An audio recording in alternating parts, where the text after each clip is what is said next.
We begin this episode by acknowledging the Wurundjeri and Boonwurrung people of the Kulin Nation, the traditional custodians of the land on which we record and share these stories. We pay our deepest respects to their elders, past and present, and recognise the wisdom, connection, and culture that have shaped these lands for thousands of years. As we journey beyond the veil, we do so with gratitude, respect, and an awareness of those who walked before us, honouring their wisdom, their connection to the land, and their stories woven into the fabric of time. May we listen, learn, and tread lightly, carrying forward their legacy with integrity and heart.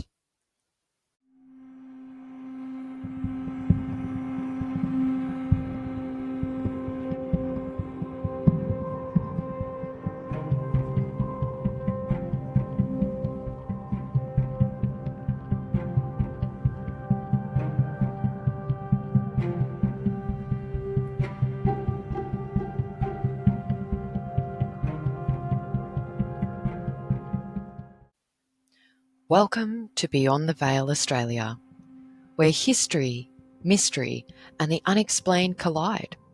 From eerie encounters to cryptid lore, from channeled messages to scientific investigations, we're lifting the veil and stepping into the unknown.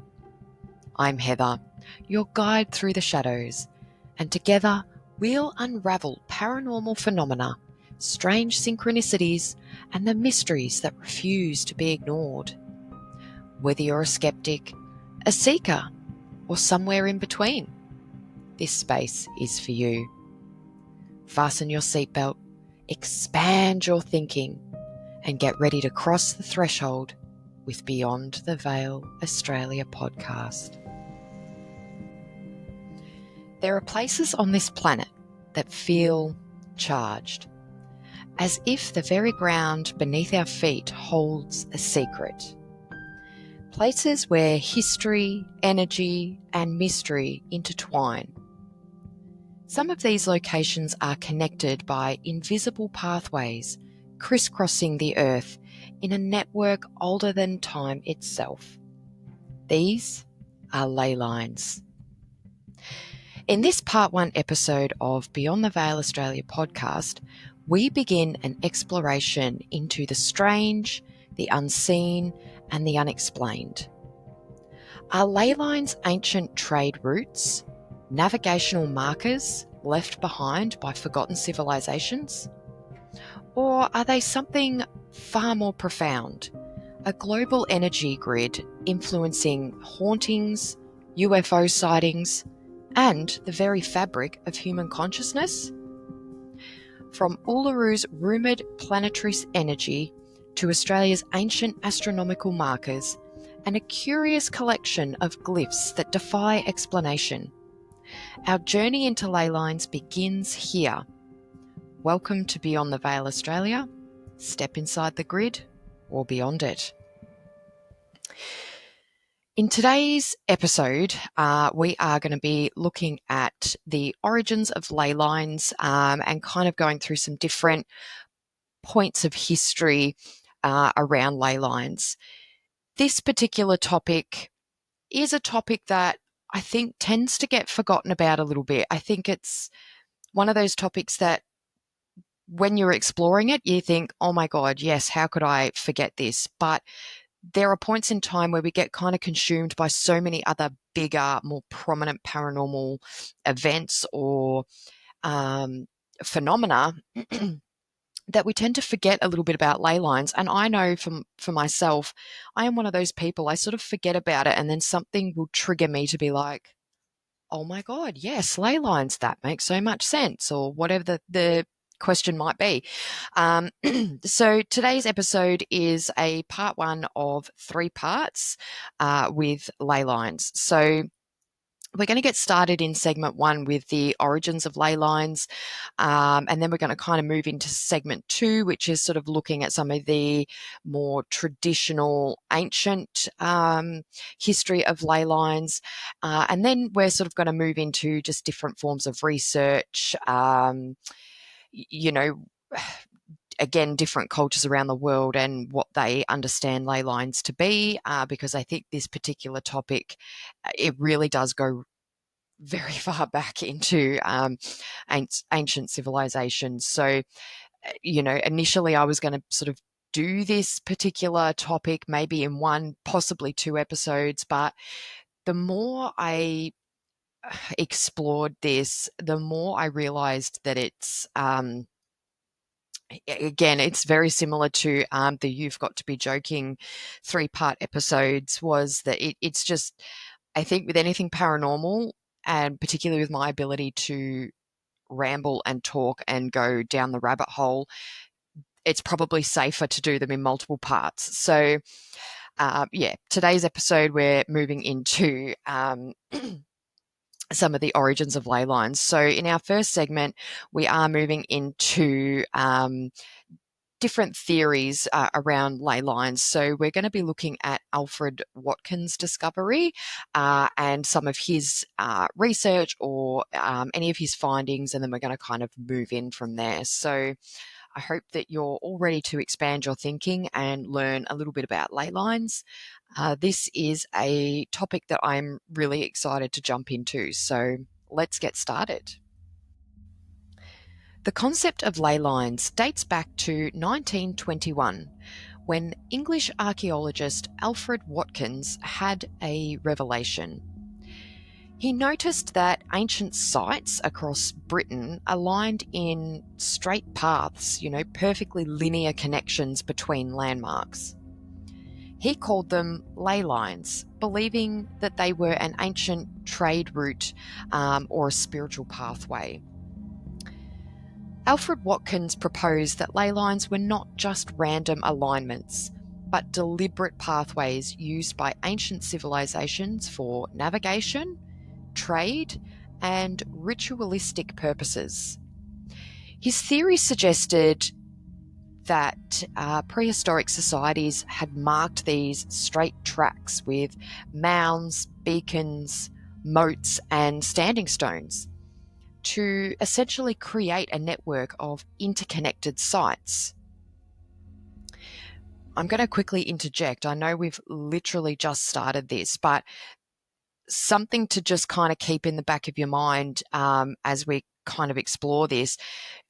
That last sort of sentence where it's talking about creating a network of interconnected sites. I know that we will explore this in another topic, but particularly with ancient buildings, sites, whatever they are, I know that there has been some research conducted into sort of looking at where these landmarks are and what the pathways between landmark A and landmark B are. And a lot of what they've found is with some of these ancient sites is that they are literally following a ley line, from point A to point B. So just a fun little thing to kind of keep in the back of our minds as we explore this. But moving into the navigation and trade, Watkins believed that early travellers and traders used ley lines as direct routes between settlements, sacred sites, and natural landmarks. These paths may have been visually aligned, allowing travellers to move more efficiently across vast landscapes without modern mapping tools. Some ley lines appear to connect prehistoric monuments, suggesting that they have been guided in movement between important locations. Ritualistic purposes. Many ley lines intersect at ancient religious sites, leading to speculation that they were used for ceremonial processions or spiritual journeys. Some researchers suggest that ley lines could have been energy conduits, amplifying spiritual experiences at sacred locations. Watkins noted that churches, stone circles, and burial mounds often aligned with the ley lines, reinforcing that idea that they held ritualistic significance. So again, that kind of just touched on that little precursor that I gave before we moved into that, was that some of the research that had come up was that they are all somewhat interconnected. So this is kind of one of those things that I'd mentioned in one of the previous episodes, that everything that we're exploring is really just scratching the surface. And I think that what I've noticed was, between the You've Got to Be Joking 3 parts and now the ley lines, is there is definitely a connection with those things, but with so many other aspects of the paranormal. And yeah, I'm really noticing the intersectionality between different types of phenomena. So something really cool to kind of ponder and just kind of keep in the back of our minds. But sort of moving on again, because I don't want to ramble too much because we've got a lot we're covering in this episode. The Old Straight Track, which was the foundation of ley line research. Watkins published The Old Straight Track in 1925, presenting his findings on ley lines and their historical significance. The book became the first major work to document and map ley lines in Britain, primarily focusing on southern England.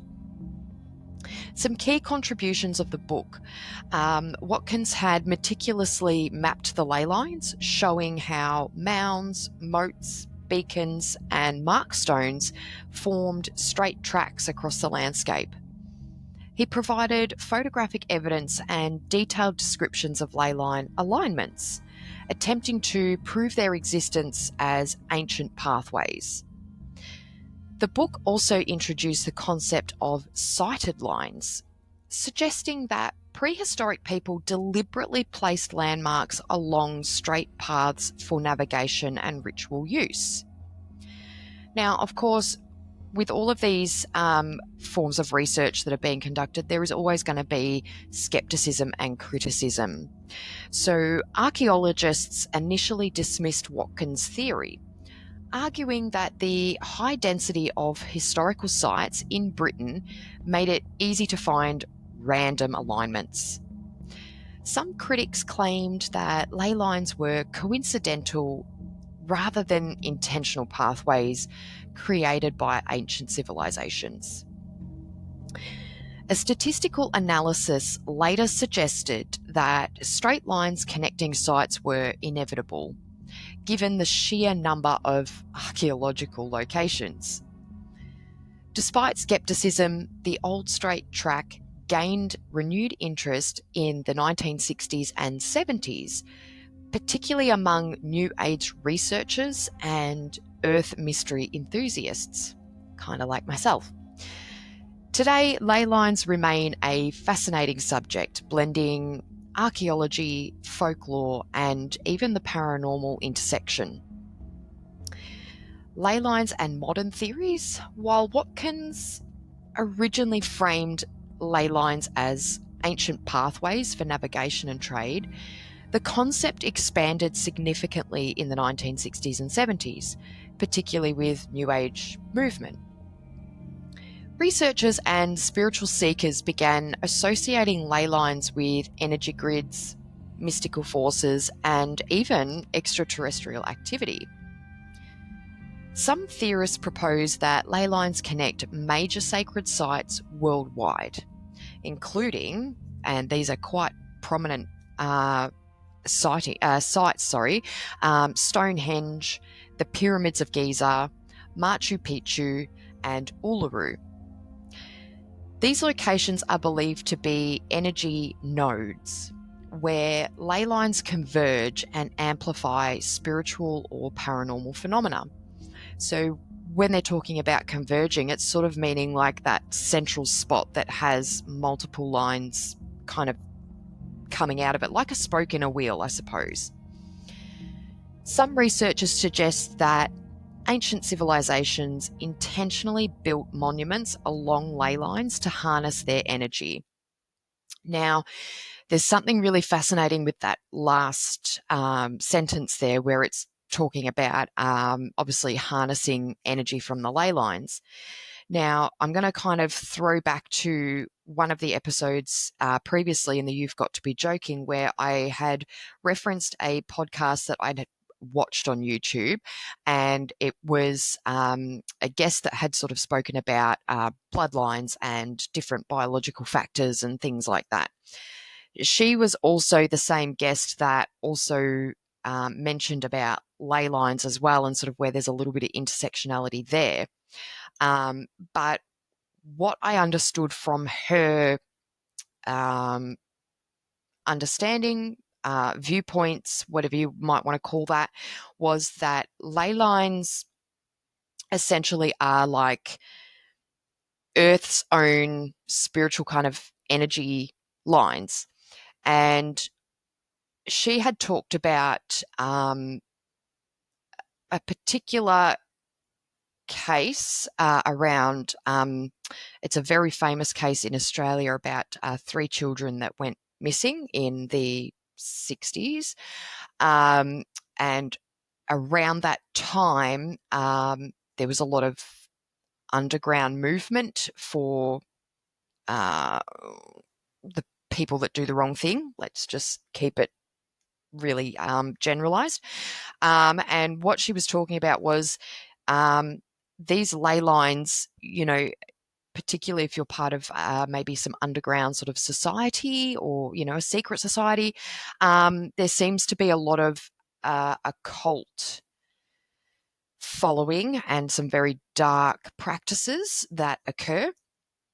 And they utilize these ley lines to be able to input negative energy throughout the world, sort of thing, or throughout different networks within the world of the energy fields. And so she was sort of talking about the fact that, if you are able to sort of locate where ley lines might be within your country, within your area, whatever that might be, that, it's you can actually fill them with positive things and help elevate the consciousness or the positive energy of the globe. So, kind of slightly being a little bit vague and a bit generalized there, but I'm also being mindful because of the case that this was connected to, and it's a case that I've read about in books. I've watched some things on. I know there's been a recent update on this particular case, which I actually haven't looked into because I've been too busy with this. So, I'm just being mindful of that, and I'm being mindful of her knowledge or experience throughout her life with people that were involved, or potentially, allegedly, I should say, allegedly involved. Anyway, we're going to kind of cut it there for a minute, but just to kind of touch on the fact that, these monuments or, what do you call them? Like ancient sites, things like that, are being built along ley lines. It's to sort of harness a good energy and to be able to connect different cultures, different people, the energy.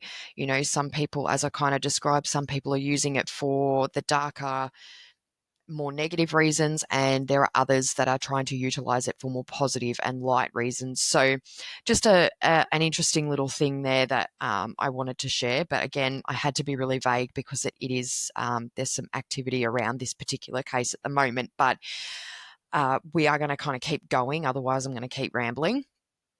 But geomagnetic and earth energy theories, so we're sort of just going to piggyback onto that. Some scientists propose that ley lines may align with natural geomagnetic fields, therefore influencing biological and psychological states. Others believe that ley lines are residual energy pathways, possibly linked to tectonic activity or electromagnetic anomalies. Paranormal investigators claim ley lines intensify hauntings, psychic experiences, and UFO sightings. Ley lines and paranormal phenomena. The intersection of ley lines with paranormal activity has become somewhat of a major focus for researchers exploring the vast unexplained phenomena. Some of the world's most haunted locations are believed to sit on ley lines, including the Monte Cristo homestead in Australia, the Tower of London, and even Gettysburg. Paranormal investigators suggest ley lines amplify the residual energy, making hauntings more intense. Some mediums claim that ley lines act as spiritual highways, allowing spirits to travel between locations, which I have heard a little bit about the spiritual highway, which sort of kind of ties back to what I was talking about before with the information that I learned through a different podcast. But I had heard the spiritual highways before, and I have had conversations with people recently where we've literally used the term like a spiritual highway. So it's interesting. It'd be interesting if I think about that particular location that a friend of mine and I were talking about, and be interesting to see if there's a ley line that crosses through there at some point. So that's make a mental note, Heather. You need to follow that up. You'll get used to my Kath and Kim isms as well. I'm very sorry, but I love Kath and Kim, and they're like my favorite. So sorry, you might hear a bit of Kath and Kim in between everything. UFOs and extraterrestrial sightings and the theories behind that. Some UFO researchers propose that ley lines intersect with high-frequency energy fields, creating hotspots for sightings. Ancient astronaut theorists, I should say, suggest that ley lines may have been used by extraterrestrials as navigational markers, which sort of ties into some of the landmarks as well, some of the prominent ones that we just talked about.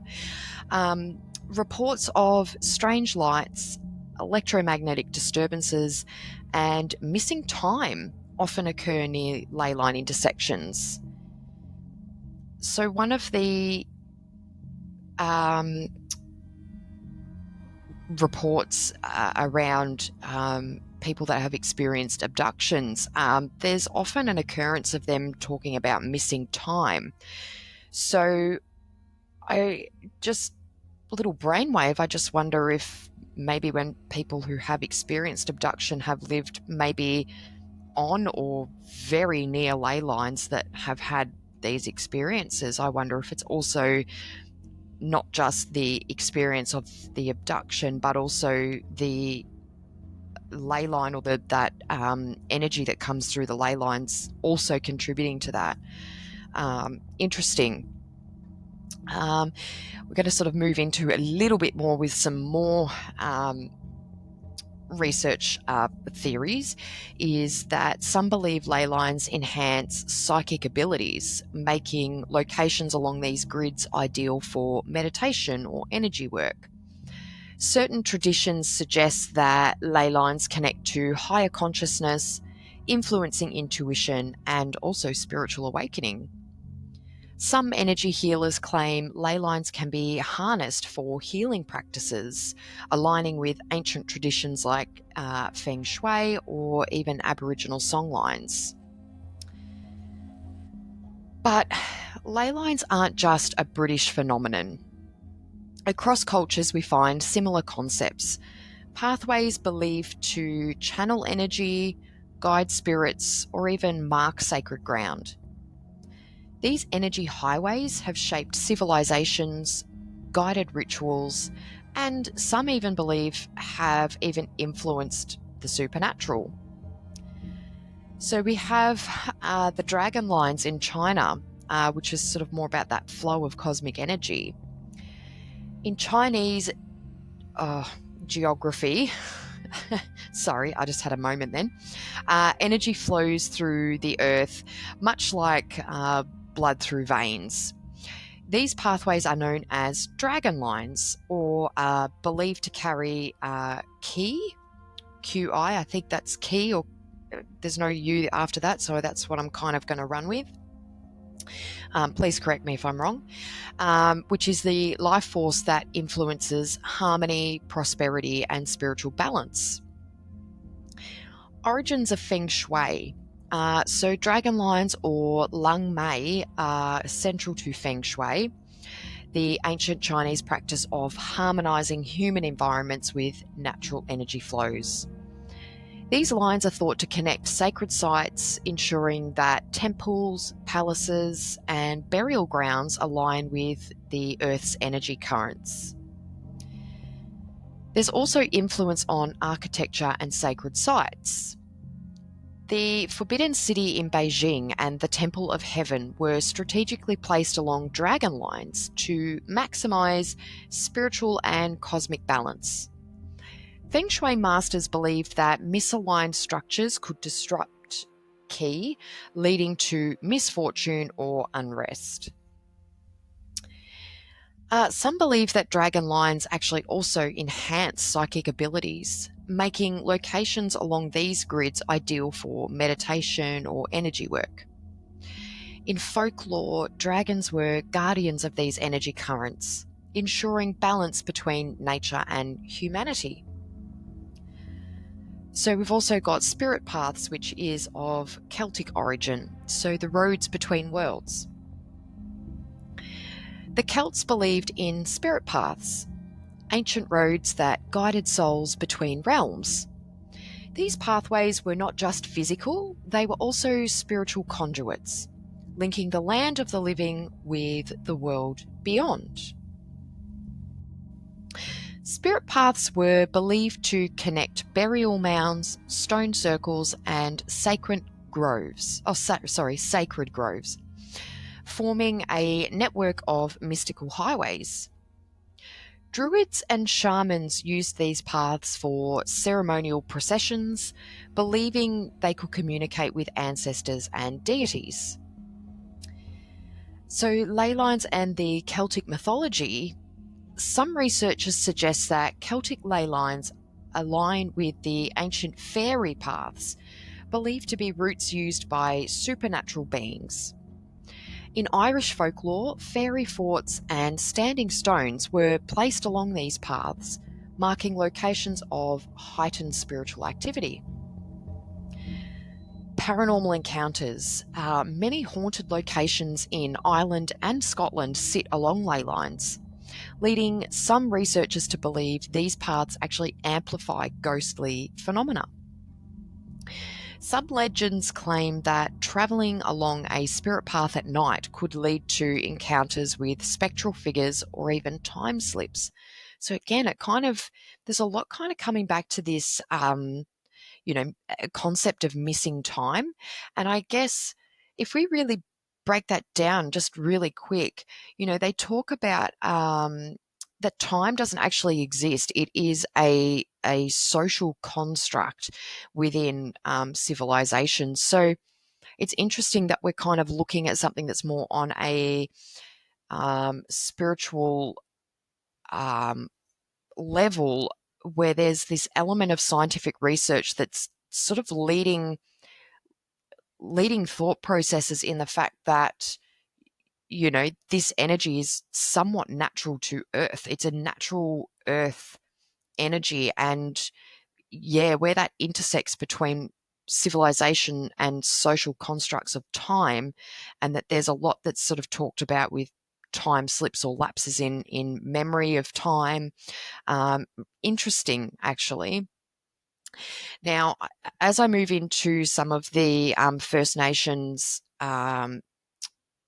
history about songlines, I also just want to let you know that I'm going to give these a very brief going over, because my understanding is that with First Nations storytelling and First Nations learning is something that generally is continued through First Nations communities, and the stories are locked to different tribes within Australia. So these are kind of just more so generalized of what we understand from a scientific perspective of looking into what Aboriginal elders and storytellers have been telling in their stories, both to their descendants and also to the wider community through different things of dream time and storytelling. So just as an FYI, this is more just a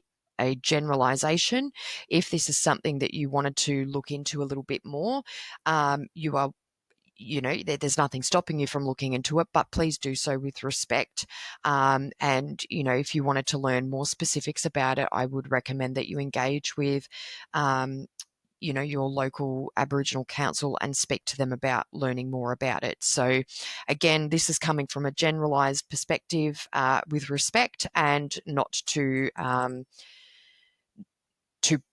break the traditions of First Nations people in Australia with their storytelling. So this is kind of looking at what First Nations peoples have described about songlines and pathways of creation. Songlines are sacred pathways that weave through the landscape, carrying the songs of creation. These routes are more than just physical, they are spiritual maps guiding people through time and space. The Dreamtime connection. Songlines are woven into Dreamtime stories, mapping the journeys of ancestral beings who shaped the land. Each songline corresponds to a specific melody passed down through generations, allowing travellers to navigate vast distances using song alone. Some researchers believe that songlines align with ley lines, forming natural energy grids across Australia. Locations like Uluru, Katajuta, and Woody Yuang are thought to be powerful energy centres where songlines converge. I hope that I've pronounced them right. I feel horrible when I can't pronounce things properly, but I do try. Paranormal and mystical interpretations. Some First Nations elders describe songlines as pathways of spiritual communication, allowing messages to travel across great distances. Some believe that UFO sightings and unexplained phenomena also occur more frequently along the songlines, suggesting that there is a deeper cosmic connection. So, are these ley lines simply geographic coincidences, or do they hold something deeper, something unseen? Across cultures, these pathways have shaped beliefs, guided rituals, and perhaps connected us to forces beyond our understanding. So what do you think? Have you ever felt drawn to a place for no reason? Have you ever experienced unexplained energy shifts in certain locations? I guess I'm going to leave that question to you. I know I've had experiences much like that, but it'd be interesting to see how many other people that have experienced these things. I think it's really fascinating where we're starting to delve into it a little bit, and you can start to think about like, oh my God, yeah, I just a slight little disclosure here, and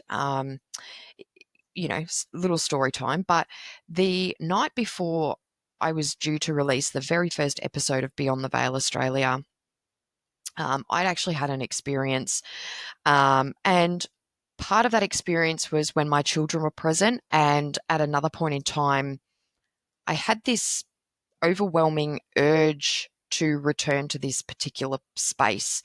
And it was just really strange. And look, there's more to this story, and it is something that I would like to share in like a bonus episode, but just to kind of maybe just entice you a little bit, if you've even had something similar to that, where it's just this weird kind of pull to need to go somewhere for some reason, is it connected to ley lines? It's really interesting. So yeah, little short story that's probably going to be in a bonus episode, so stay tuned for that. Interesting to hear what you think, if you've had any experiences very similar to that. So now we're going to move into segment 2, which is about Australia's ley line hotspots. Again, there is some reference to First Nations traditions or Dreamtime stories, but again, they're going to be a bit more generalised, only because out of respect for First Nations people, it's not to go in depth. It's not my place. As far as I know, I am just of settler heritage. So yeah, I strangely enough have had this weird calling to try and find out more about my heritage, but I just don't really know where to start. But anyway, moving on. Just to throw that out there and completely throw us all off. So we're going to be looking at Uluru, and it was formerly known as Ayers Rock for those that may have known it by Ayers Rock. So it's Uluru is the traditional name. So Australia has many of its own ley line mysteries, places where energy seems to hum beneath the surface. One of the most famous is Uluru, believed by some to be the solar plexus chakra of Earth. So Uluru is deeply sacred to the Anagu people, who have passed down Dreamtime stories for thousands of years. According to Aboriginal lore, Uluru was formed by ancestral beings during the dreaming, also known as the Dreamtime, shaping the land and embedding spiritual energy into the rock. Songlines, which are sacred pathways that trace the journeys of creator spirits, are believed to converge at Uluru, making it a powerful energetic node. Some researchers claim that Uluru emits intense vibrational frequencies, influencing consciousness and spiritual experiences. It is often linked to the Becker-Hagen's planetary grid, a network of ley lines connecting sacred sites worldwide. In 2020, spiritual groups gathered at Uluru for a mass meditation, believing it would activate Earth's energy field and usher in a new era of consciousness. Interesting about that. 2020 was a pretty horrendous time for everyone, particularly in the metropolitan areas of Melbourne, which is where I live. Most lockdown city in the world. It's no wonder I'm traumatized. But it's interesting is what I've noticed on my own spiritual journey, but just the more I'm sort of learning through that, and also through the podcast with different elements of research, is that I really think that 2020, whilst it was a fucking shit show, um, I think it really was sort of that point where I think what we knew the world to be prior to is not what it's going to be moving forward. And I think there was a lot of adjustments energetically and spiritually that was sort of taking place at that time. But again, we're only sort of 5 years into this, different world. So, just little things that I've noticed or experienced that sort of support what that is about, wanting to activate Earth's energy field to really lift the human consciousness. And, we sort of talked about it a little bit in the You've Got to Be Joking episodes where, there's just different sightings being seen. There sort of was like a big point of how sightings occurred, and then it was like a pivotal point, and then the sighting or encounter type changed. And I think, with lots of new research coming out, is that it sort of then supports that, like human level of consciousness is really starting to increase. So I find a lot of merit in that particular piece of information, was that there was this belief that they could activate Earth's energy field to try and help awaken the human civilization into that spiritual evolvement.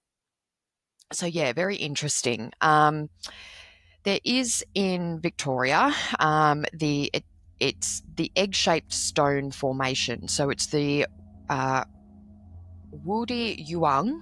I probably have said that wrong, but I'm very sorry.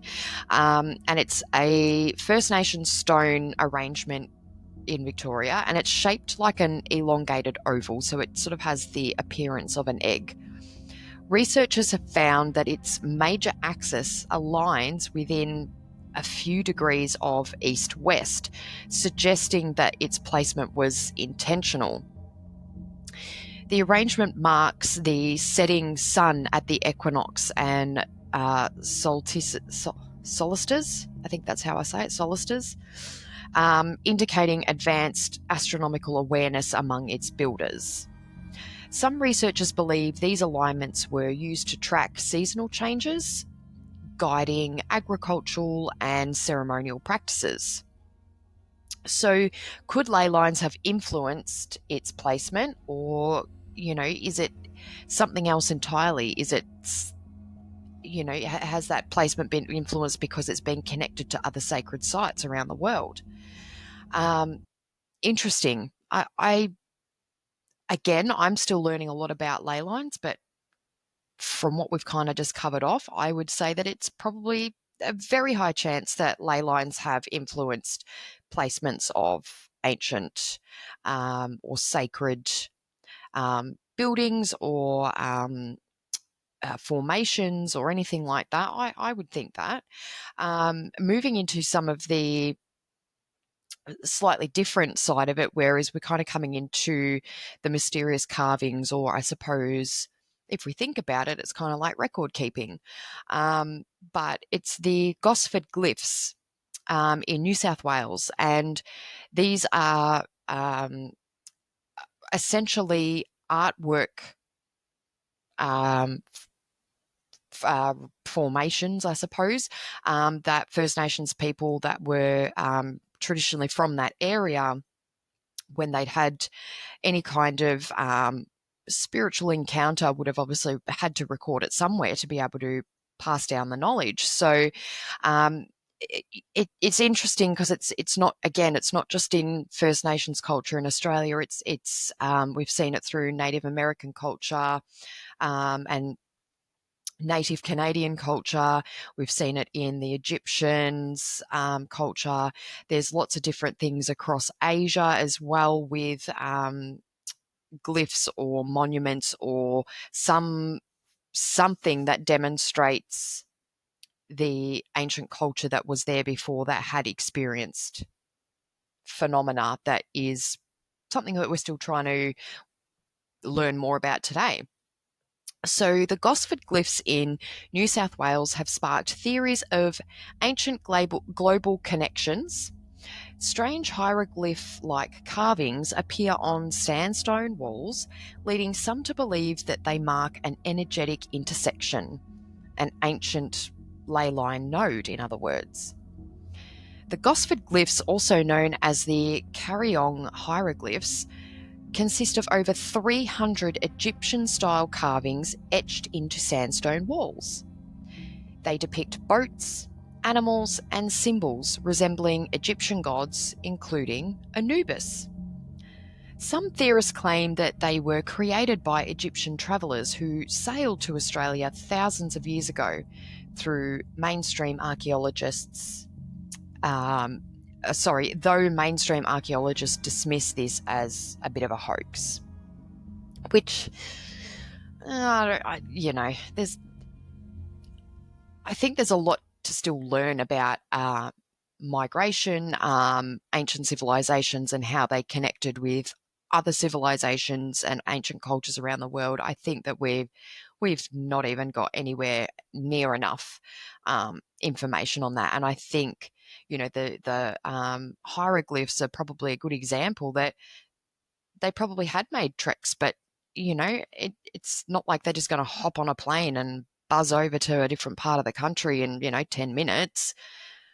I think I think there's different migration patterns, and I know that there has been research sort of done that was sort of trying to establish where different cultures had originated from, and how they've migrated around the world and things like that. So I would probably think that it's still fairly possible that ancient cultures from around the world have visited Australia, and vice versa. So interesting that it's, some archaeologists think that it's a hoax, and that's okay. They're entitled to that.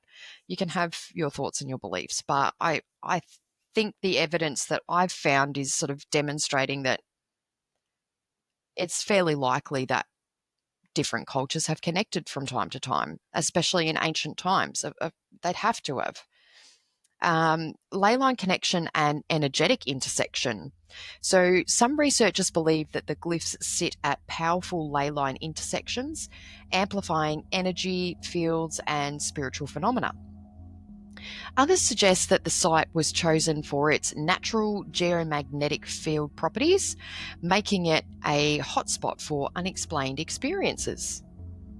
Despite skepticism, the glyphs continue to attract visitors who report strange sensations, time slip, and heightened awareness near the site. So, are these sites linked by unseen forces, or is it all just a bit of a coincidence? Across Australia, ley lines seem to connect places of deep spiritual significance, ancient wisdom, and unexplained phenomena. So again, I kind of pose that question, you know, what do you think about that? Have you felt drawn to a particular place and you don't know why? Have you experienced energy shifts in certain locations that you've been before? And it doesn't necessarily have to be, you know, the world's most haunted, whatever. It could just be anywhere in your local area where you just feel this strange urge to be near a certain space because there's like this energetic or spiritual pull. Yeah, interesting. Interesting. We kind of pop back onto that. So segment 2 was a little bit shorter, apart from some of my rambling in between. So now we're sort of looking at, the scientific versus the mystical views. So it's interesting, I think we've covered off on different parts of what we understand ley lines to be, whether there's an intersection or a connection to ley lines being connected to specific landmarks or formations or sacred sites or anything like that. So it'll be interesting to kind of look at some differences between the scientific perspective, any skepticism, and even some of the mystical or more spiritual viewpoints on that. So, ley lines sit at the crossroads of science and mysticism. Some researchers suggest that they align with natural geomagnetic forces, while others believe they amplify spiritual energy. But what does science say? Many scientists argue that ley lines are selectively drawn, meaning researchers often cherry pick alignments to fit their theories. Skeptics point out that the sheer number of ancient sites worldwide makes it easy to find random straight line connections rather than intentional placements. Some geographers suggest that ley lines are a psychological phenomenon where the human brain seeks patterns in chaotic data. Some researchers also propose that ley lines align with Earth's natural geomagnetic fields, which are then influencing biological and psychological states. Studies on geomagnetic anomalies suggest that certain locations, often linked to ley lines, exhibit unusual electromagnetic activity, which could explain the heightened spiritual experiences.